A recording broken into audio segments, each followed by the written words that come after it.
বন্ধুগণ, আমি আমার বাগানে চলে এসেছি। এটা আমার ড্রাগনের বাগান।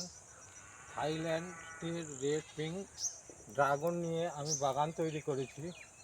প্রথম বছর 3 কাঠার মতো বাগান করি, তারপর সেই বাগান থেকে আবার পুনরায় প্রোডাকশান করে আবার 3 কাঠা বাগান বাড়িয়েছি ড্রাগনেরই। সেগুলো সামনে আছে, এগুলো আমার পুরানো গাছ। এখানে আমি 35 কেজির মতো ড্রাগন অলরেডি হারভেস্ট করেছি। হায়েস্ট 400-450 গ্রাম ওজন হয়েছে। ড্রাগনটি খুব মিষ্টি এবং খেতেও ভালো। এর অনেক গুণ আছে, আপনারা নিশ্চিতই জানেন। দক্ষিণ আমেরিকা থেকে এই গাছটির জন্ম হয়েছে। এই গাছটি বর্তমানে দক্ষিণ 24 পরগনা তথা পশ্চিমবঙ্গের বিভিন্ন প্রান্তে ছড়িয়ে ছিটিয়ে আছে। এই দেখতে পাচ্ছেন, এগুলো ড্রাগনের ডাল। এই ডালের কাঁটার কোল থেকে ফুল হয় এবং বিশাল আকার ফুল হয়, সুন্দর দেখতে। তা থেকে ফলের সৃষ্টি হয়। আমি হ্যান্ড পলিনেশনের মাধ্যমে এই ফুলের পরাগমিলন ঘটাই এবং ব্যাপক ফল পেয়েছি গত বছরে। এবছরেও অনেক ফল হবে আশা করছি। 60 থেকে 70 কেজি মতো ফল আশা করা যায়। এই বাগানের প্রথমে 3টে রো করেছিলাম।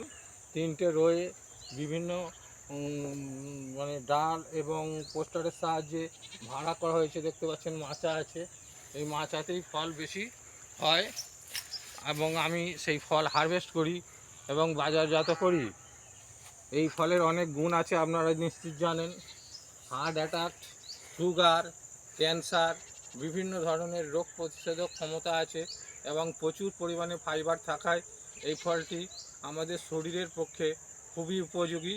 এই গাছের চারাও আমার কাছে আছে, পার পিস 50 টাকা করে 4 ইঞ্চি প্যাকেটে বিক্রি করি। কেউ যদি চারাও নিতে চান তাহলে আমার সাথে যোগাযোগ করতে পারেন। গজা বিন্দুপাড়ায় অঞ্চলে আমার বাড়ি, অন্তর্গত বজবজ 2 নম্বর মণ্ডলে আমি অধিবাসী। গাছ আছে দেখতে পাচ্ছেন এবং এখানে এই দেখতে পাচ্ছেন একটা ভালো গাছ, যে ফলটা আমাদের শরীরের অনেক রোগ প্রতিষেধকে কাজ করে, যাকে আমরা মহাঔষধি বলে থাকি। সেই গাছ আমাদের এখানে আছে। পেয়ারা গাছ আছে, এছাড়াও অন্যান্য শাকসবজির গাছ নিয়ে আমি আমার বাগানটা করেছি। ঠিক আছে, অনেক কষ্টের মধ্যে দিয়ে এই বাগানটা করেছি। বাগানটা করতে গিয়ে অনেক বন্ধু বান্ধব সবাই উপহাস করেছে।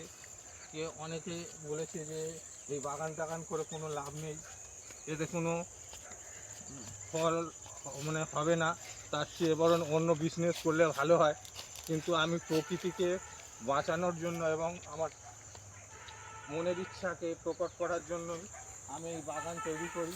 বন্ধুগণ, এই দেখছেন ডালিম গাছ, বাড়িওয়ান মালটা বা সিকি মালটা। এই গাছটি আমি গত বছর এনেছিলাম। গাছটি প্রায় 3.5 ফুটের মতো হাইট হয়েছে এবং এই প্রথম বছর ফুল এসেছে। এই যে দেখতে পাচ্ছেন প্রথম বছরের ফুল, আশা করি এটা ফলে কনভার্ট হবে। এটাও খুব ভালো জাতের গাছ। এটাও বাড়িওয়ান মালটার গাছ আছে, পেয়ারা গাছ আছে এই বাগানের মধ্যে।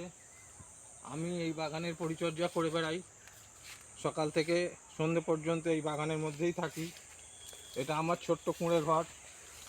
যখন বিশ্রাম নিই, এই ঘরের মধ্যে বিশ্রাম নিই। এখানে বাতাবি লেবুর গাছ আছে, দেখুন গত বছরেও ফল পেয়েছি কলমের চারা থেকে। এবছরেও ফল অলরেডি ধরে গেছে। এগুলো বাতাবি লেবু, অ্যাসেম্বলি বাতাবি লেবু, প্রচণ্ড মিষ্টি, খেতেও সুস্বাদু। ছোট গাছে ফল দেখতে পাচ্ছেন, নিচেও ফুল দেখতে পাচ্ছেন। আশা করি এগুলো ফলে পরিণত হবে। আপনারা আমার এই ছোট্ট ভিডিওটাকে লাইক, শেয়ার, কমেন্ট করে একটু আমাকে সাহায্য করবেন। পিছনের দিকে আমার বিদেশি জামরুলের গাছ আছে।